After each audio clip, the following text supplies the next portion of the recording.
With Les Paul. I'm a lucky guy here. Hi, Les. How are you? You'll find out in a minute you're not that lucky, right? Oh, I wasn't ready for that. What do you got coming? Well, we're doing some good news. We have positive-minded news here, and we have a lot of music on there. Actually, I'm a musician also. You want good news? You're not going to get it from me, right?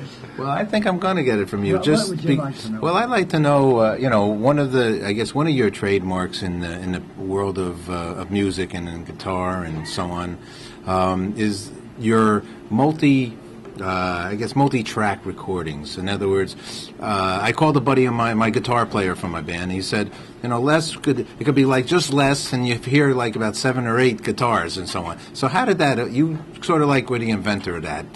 Tell us about that. Well, that's a long, long story. But if I were to start at the beginning, I would start where my mother had a player piano. And I started punching holes because there was only 6 notes being played, and I thought 8 would be pretty good. And I added on to that, I was making my multiples on a piano roll. Right when I was a little kid, 9, 10 years old. And that's where it started, and the idea stuck with me. And it was a question of having some method. And so when I went to the recording, to the record, I started to make them with records. And the first one I did is I put 2 parts on one record, so you had to have 2 cartridges and play back 2 of them simultaneously. Well, that wasn't too swift. So then I got the idea of just going from one machine to the other machine back and forth. And that went until maybe 1945. And the idea hit me, my goodness, the way to do that, okay, the multitrack, record that, is to loop the acetate. Well, that's a more technical question. I'll get into that later. What happened is Bing Crosby came over, and I had told him about a tape machine.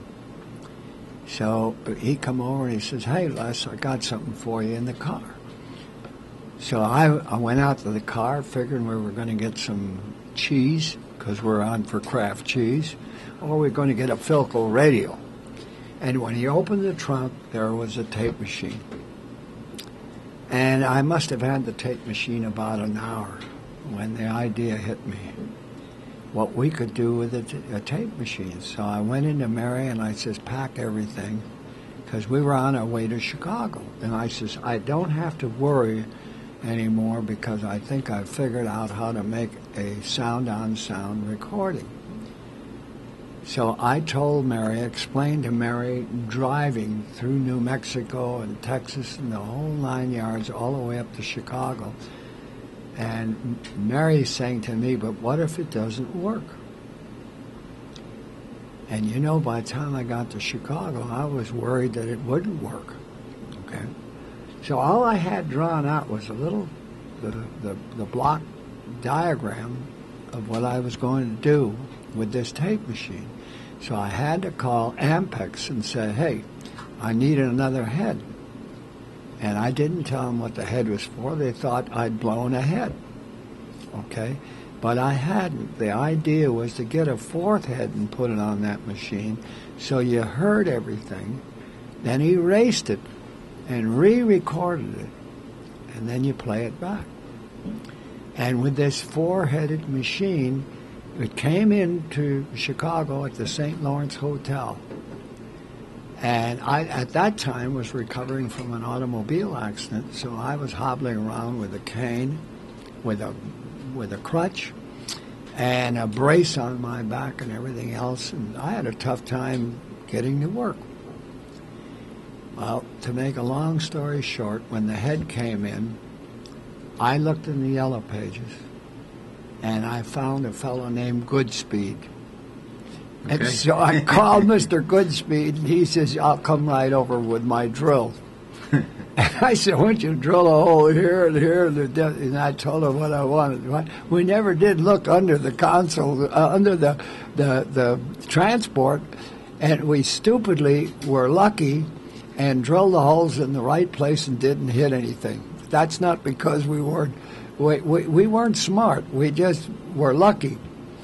And then I said to Mary, "Will you go play? Will you say something, sing something?" So she says, "Well, I'll say it." So she's hello, hello, hello. And I said, "All right, now do the other one. 1, 2, 3, 4, testing. 1, 2, 3, 4, testing." My goodness, it was on the machine. And that's where the sound on sound was born. So, let's just go back just a little. So, when did you get a guitar in your hand? I see you're plucking the player piano, but when did you get some strings to touch your fingers?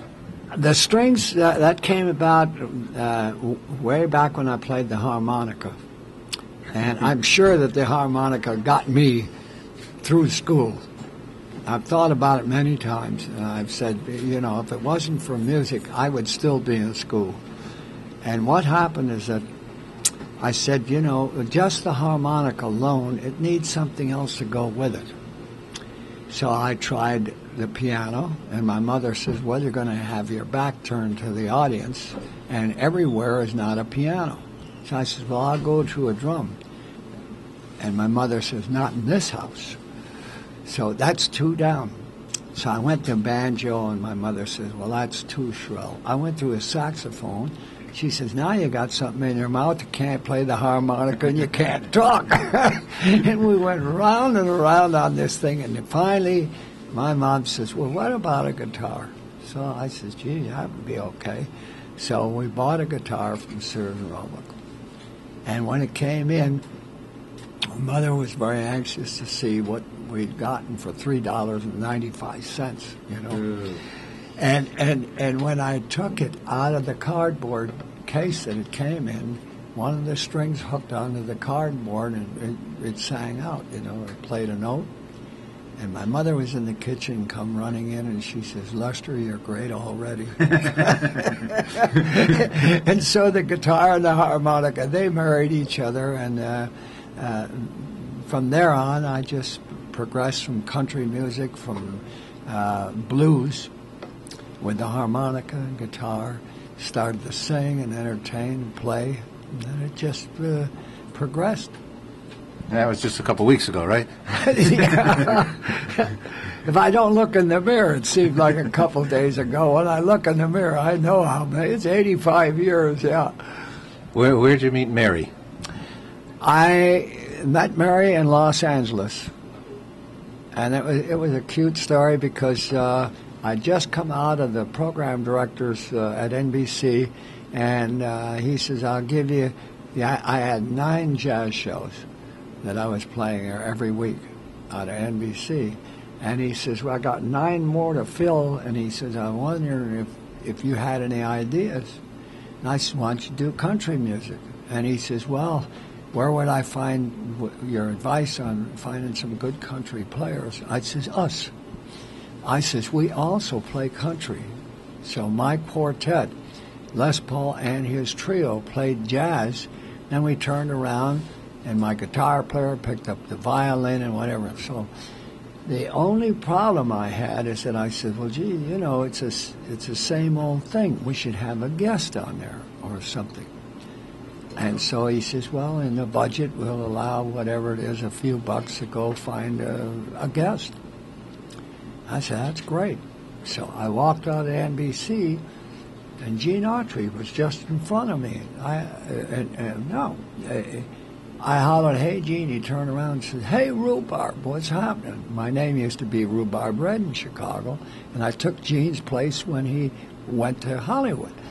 So I said to him, "Do you have, do you know any good girl singer?" And he says, "Yeah, I got one with my show." And he says, "She sings with the trio, but she's pretty and she's probably what you're looking for, possibly." Okay. So I called Colleen, that was her correct name, Iris Colleen Summers. And I says, "Colleen, would you would you okay coming over to my studio? And my studio's in a garage. It was going to be a studio. Not soon afterwards, we'd have a studio. So Mary came over, and I forgot all about it. I made a date with Mary, and I was mowing the lawn.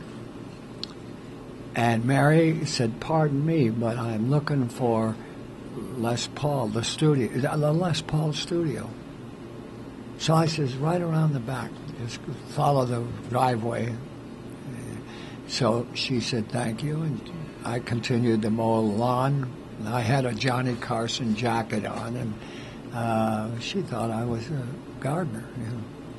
So she goes in the back, and there is no door. We don't have a door yet in the studio. We only got a window. So my trio had to lift her in to get her inside the studio. So when we built it, we put the piano in first, then boarded up the door, the garage door. And that little window that was there, that was going to be our door when we get a saw and do it. We hadn't got to it yet. So Mary's in there and says, "Well, which one are you, Les Paul?" And they says, "Well, he's not here right now, but we were told to rehearse. Would you like to rehearse?" And she says, "Well, I think this is a hoax." And she says, "Les Paul is my favorite guitar player, and I'd love to work with him. Where is he?" "Oh, he'll be here in a minute." So when I walked in the control room, she looked at me and says, "You're not Les Paul." Right? She was very disappointed. This is her favorite guitar player, and I was anything but that. And so I climbed through the window, and I took one of the guitars, and I played it. And she said, "My goodness, you are Les Paul." Okay, and that's the night we met. And you stayed together for a long time, right? Oh, my goodness, yeah. So we had a very fine career. You made beautiful music together, as they say. Probably Mary was the most talented person I've ever worked with. I've worked with them all. She was tremendously talented. Yeah, and it made our career, for sure. Let me ask you just about your actual guitar, because your Les Paul, to have a Les Paul guitar is nothing finer. So how did you get your name attached to a guitar and so on and so forth? How did that happen for you? Well, that started out way back in Waukesha now, when I'm punching holes in the piano roll, okay? And I got the harmonica and the guitar, like I told you. And then I found a barbecue stand to play in on Saturday night. And so what I did is took my mother's radio and hooked it up. It's not, the radio is just one little speaker. And so I took the telephone, sang into the mouthpiece of the telephone. I had it on a broom handle, and that stuck right at the bottom of the broom was in a piece of cinder block. That was my mic stand. Right? And I got this thing, and I'm singing through the radio, and you can't hear the guitar. So some fellow was in the rumble seat.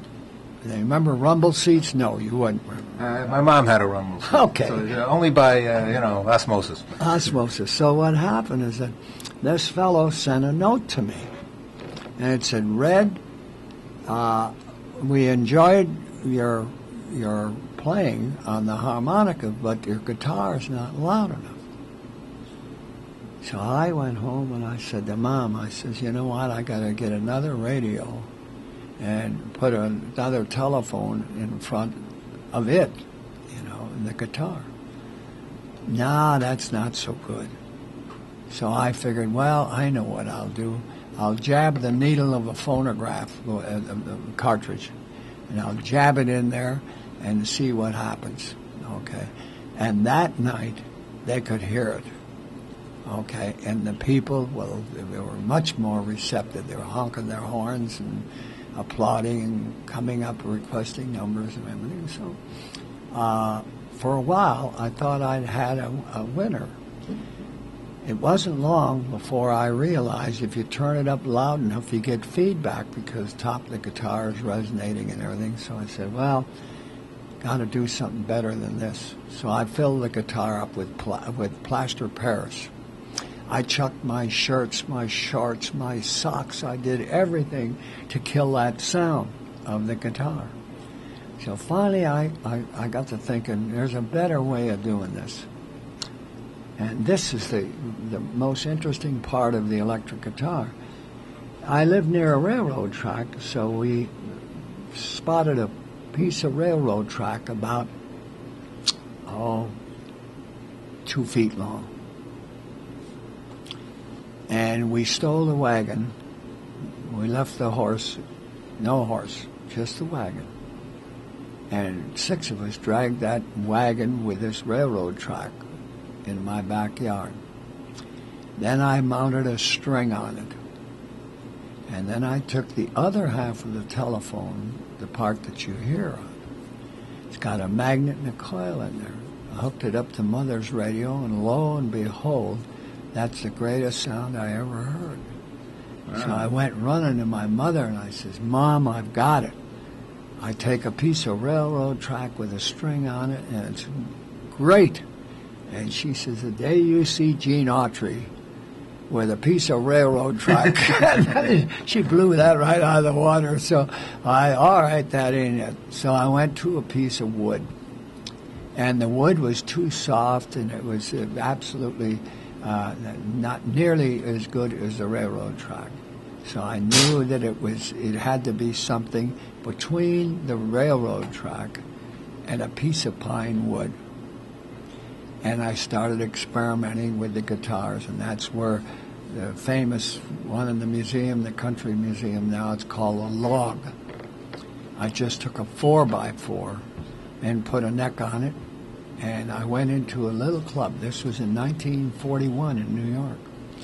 And I'd worked on this idea all the way back from the beginning in Waukesha to perfect this thing. And I went in with a 4x4 log, and I went to Gladys's, it's the club in Sunnyside, New York, Queens. And I played for him, and it died. Nobody liked it, okay? So I said, well, this is probably not the answer. Then I thought about it, and I went back to the factory on 14th Street, Epiphone Factory, and made wings for it. The other part, so it looked like a guitar.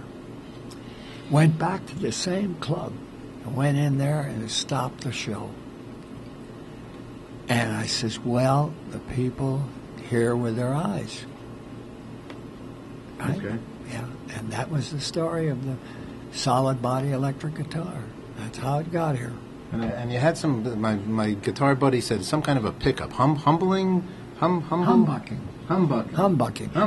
Well, the humbucking came, and not too many people realize this, but it came from Western Electric, from their earphones. The earphones are already humbucked, and that was all thought out, just like the microphone was already there. All I had to do, I didn't have to leave my home in Waukesha when I started, because I had the piano there, okay? I had a Victrola there, I had a telephone there, and I had the radio there. And there's nothing I needed to invent all these things, which I haven't even told you about the multitrack recording. The other one was sound on sound. And the multitrack came about because of my mother. My mother said, Lester, she went to visit me, she came to visit me at the Oriental Theater in Chicago. She says, I heard you the other night, and she says you were great. I says, Mom, I've been here with the Andrews sisters at the theater. That wasn't me. She says, well, then you should do something about it, because everybody's getting to sound like you, and if I can't, your own mother can't tell you, then you got, and I says, well, Mom, I can't patent this thing. What am I going to do, right? She, well, you should figure something out. And so I thought about it, and it was in 1946. I'm at the Oriental Theater in Chicago, and I said, I'm giving you my notice to the Andrews sisters. And they said, well, where are you going? I said, I'm going to go home, lock myself in that garage, and I'm not coming out until that Mother can tell me from any other guitar player. And so I developed this new sound so that the guitar definitely had a different sound, and my mother could tell me from anybody else. So now, on top of all the electronic, the electrical, the railroad tracks, the punk, the hole in the piano, you actually are a wonderful musician. So the actual musical talent of music, how does that play? How did that come inside of you? Because all that other things, lots of the things we're talking about are sort of like technical, like Thomas Edison-ish, you know? That's all right. But inside of you, you play a mean instrument. You're technically, you're wonderful, you have good musical talent. Well, I'm glad that you don't hear that well. But seriously, the music is something I was attracted to from the harmonica and the guitar. And although there weren't people that you could copy because there weren't any around. And so in my first days, there were cowboy guitar players and whatever, but there was, the guitars were not like they are today.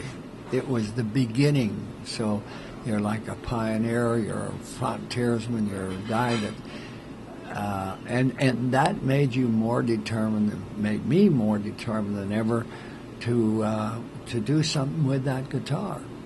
And of course, when I made the electric, no longer was the saxophone, the trumpet, or the drums louder than me. I could turn that thing up so that I could match anybody else. I got a hernia because of you. Because I'm a saxophone player, we couldn't afford a microphone, and so for the saxophone, just the singer, one mic, and so the guitar players always drowned me out. So I blew and blew and blew and blew and blew until I actually literally got a hernia in high school. I'll be darned. I'm a little upset with you now that I think about it. Yeah, well, you're just the guy that we were pigeoning on to drown out. Well, you know, I wasn't so good, so it was good. Well, I don't know of all the players I know, the greatest ones, they say the same thing you say. They weren't that good or aren't that good. I don't know of a great player that, not many, that rave about themselves. They realize how little they know, and that goes for all of us. And I've been around the Art Tatums and the Sinatras all my life, so I've heard the best of them. And they always look at someone else and say, my goodness, if I could only play it like that. Art Tatum used to tell me over and over that he learned from Fats Waller, and he learned Jelly Roll Morton. He learned from all the old timers, and they all had something. And if you listen to them today, each one has his own thing. Well, nobody has all of it. It's true. The Beatles learned from you. But, we know that. Well, they sure did very well. And when they came around, I to this day, I just say that was a phenomenal. They were just great. Not only do I like them personally, but I like what they did. They're very creative, great idea. And you know what? The first time I met Paul McCartney, I asked him, I said, did I have any influence on you guys? He says, did you? He says, here's what happened, Les. John Lennon and I went to get a job. And he says, we played one number. And the boss come over and says, what in the world is that? Well, that's a song we wrote. Well, he says, forget about it.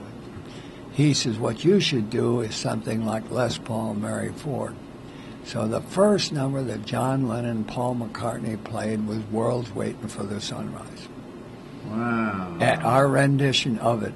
And I was just shocked when he told me the story. So that's how Paul and I met and heard the story about how the Beatles started copying us.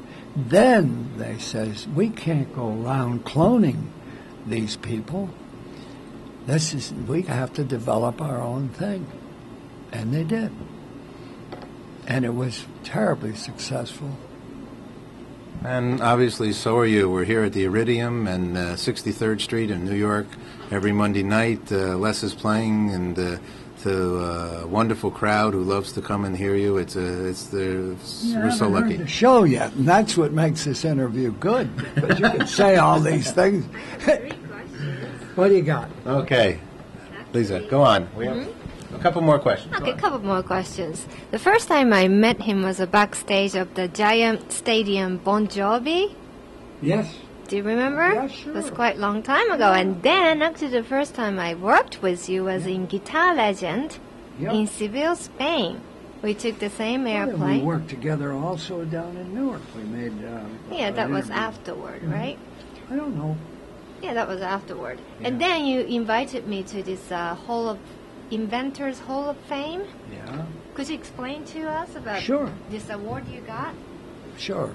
What you're asking me is what that inventing thing was all about. Well, that was for the multitrack recording and the electric guitar and all that stuff, the echo, the slapback, the reverb, the delay, flanging, all those things that are brought about. Well, they put me in the Inventors Hall of Fame. That's simple. He sounded like Edison, and among all these inventors, he did receive, and I was honored to sit next to him, and he actually invited me. And then I've been worrying about your 85 today. Yeah, I'm worried about it too. Yeah, and I worry about your hands, and you said your doctor, since when he asked you to play here, so it's good for your hands? And, no. The doctor just said that it's useless to play because if you're plagued with arthritis like I am, it's impossible to play the guitar, and he's absolutely right. It becomes more limited and more limited. And what I found out is if I can't move my hands, I'll get up there and kid around with the audience, and I'll play what I can play, and the other musicians in the band. So I have some very fine musicians to work with, and they do what I used to do. And with all of us, the people that come in here, they hear what I used to do, but it's not necessarily me doing it. I have Frankie Vignola, excellent guitar player, and you'll hear him later tonight. And you got Lou Paula, another great guitar player. You just bump against him, and he knows everything to play and do. And then we have a gal on bass that is just super. So I have a wonderful group, and that's what makes it run. So I come out, and what I can play is a ballad or something like that, which doesn't call for chords because I don't play chords anymore, see? But it's not necessarily. I got two guys there to play the chords. So playing here once a week is helping your health? The greatest thing about playing here is that it gets you out of bed. Because you could go home at 85 and you just lay there and you're going to be a moldy fig. And so what I found out to do is to keep moving, and there's something to look forward to. And it's sharing with the people. It's meeting. I would not meet you if I weren't here. If I'm home, listen to me, my arteries harden, it wouldn't help, would it? And so I've found that the best thing to do is to keep going. And work is not a dirty word. In fact, it's a darn good word. That if you can continue to work, and after all, I'm in pretty good health, except for a few things that are wrong with me. Plus, all these famous people who inspired you still come over here, right? Could you name us who came here? Who? You said Brian May came here. Everybody in the business has been down here. The Chet Atkins and Tony Bennett a couple weeks ago. Everybody that you can think of, if he can walk, he's over here and he plays with us. And so the players that we have, it's just an honor. And at first, the owners probably were a little uneasy with the fact that anybody that came in here was welcome to come up and play. And if they weren't any good, we got the hook out, right? And they're gone. But if they are good, Then we have some undiscovered great people that are brand new, and others, the old pros, and they all get up there. If a guy comes up and he wants to do comedy, like we have Jackie, the joke man, with Howard Stern, and he comes in. He's in here practically, I'd say every month he comes in, makes an appearance. He's got some new jokes. And he even comes over here, for instance, to say, "Hey, Les, here's a joke for you." And I says, "Well, why don't you tell tonight?" He says, "I'm not coming to the show." He says, "I just brought the joke in and I got to leave." So I got the guys writing jokes for me. And it's wonderful. It's wonderful to be in that position, have all these guests come in. And they're priceless because people like Chet Atkins, who is having a lot of health problems. Chester and Lester. Yeah.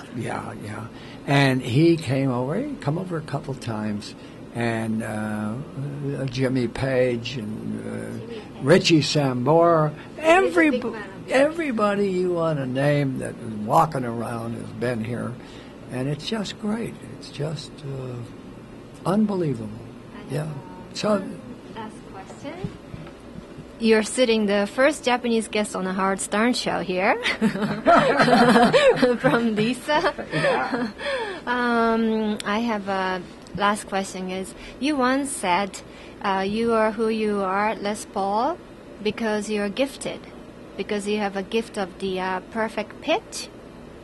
And yes, you said that to me. Mary, neither Mary or I had perfect pitch.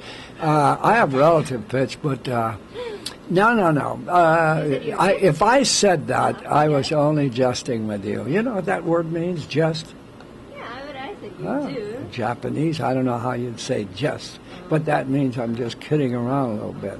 And I don't even know that much, but someone told me what it meant. Okay, otherwise I wouldn't even know. Right? Based upon everything he said, I doubt he said that. And then probably he was just fooling. You know, I think he's got a little bit of a kidder in him every once in a while, huh?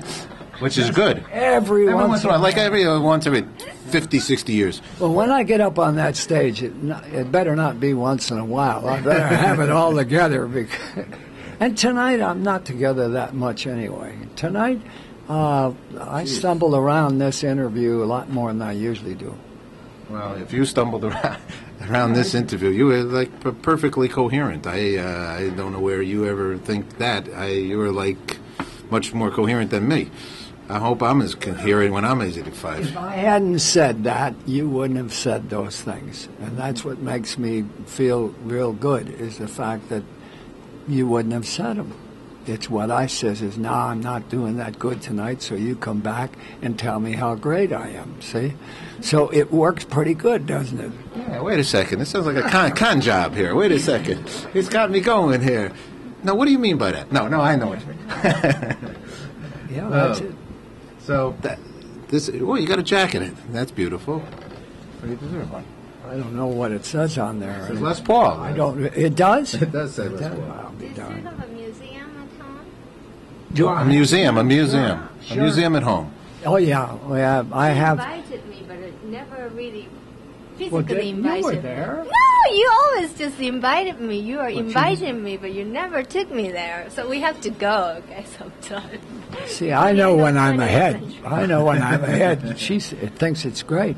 Well, all the stuff, or not all the stuff, but much of the stuff that I invented, from the first guitar, from the railroad track to the piece of wood, to the early guitars with the plaster Paris, all that stuff, from the first sound-on-sound machine to the multitrack machine, and all the hits and so forth and so on. All the consoles, everything that I worked with, fortunately, is around. Either I gave them to somebody and they kept them and gave them back to me, but I have quite a museum, and it just happens to be all this junk that made it possible. And when I go to a studio and I see just an unbelievable amount of equipment, And it all come from this guitar. I was chucking my socks in it, and it comes from a simple little stupid recording machine that I built, and my mother's radio, and today the blasting speakers that you have in the monitor systems in the studios, and you see this machine that goes a mile, you know, and all this, it's all repetition, but there's, let's say, 40, 50 channels standing there, or 99, okay? And we started out with one.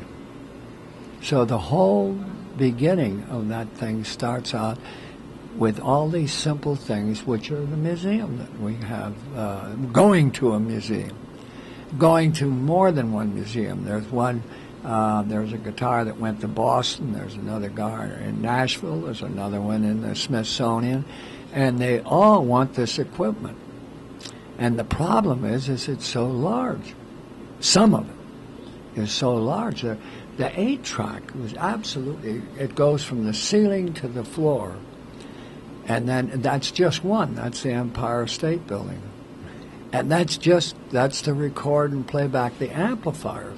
Then you have the transport and the tape machines are like this table. Okay? And, of course, all that stuff is 100. What do you want me to do? You want to look at my hands? Yeah. Okay. That's my story. Well, it's a beautiful story. It's a beautiful life. You've enjoyed. You've had a lot of wonderful happiness in many areas of your life, right? That's sort of where it all boils down. Good mother, good wife, good guitars, good family, good friends. And a humility about it all, humbleness about it all. I might just add this one thing, that the friends, you hit something terribly important there. When I go back and look, I couldn't have done any of it without my friends, because they have ideas, I have ideas, and I might be the one that says, gee, I got an idea, but I don't quite know how to do it, and it's my friends that help me so much, you know. And they don't get any credit for it or anything unless I bring it up and mention it. In a conversation, I'll say, well, that was Vern, this was Lloyd, and this was so-and-so. How did the studio happen in the garage? And it just goes on and on and on. But, yeah, it's your friends, right? You have to have them.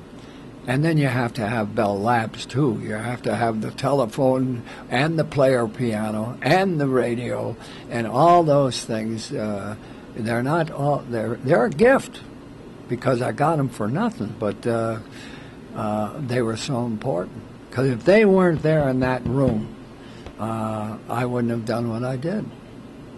Well, we're glad you did do what you did, and Les, we want to thank you for taking so much time and keep playing and keep the crowds really, really happy. Thank you very much. Thank you, Paul.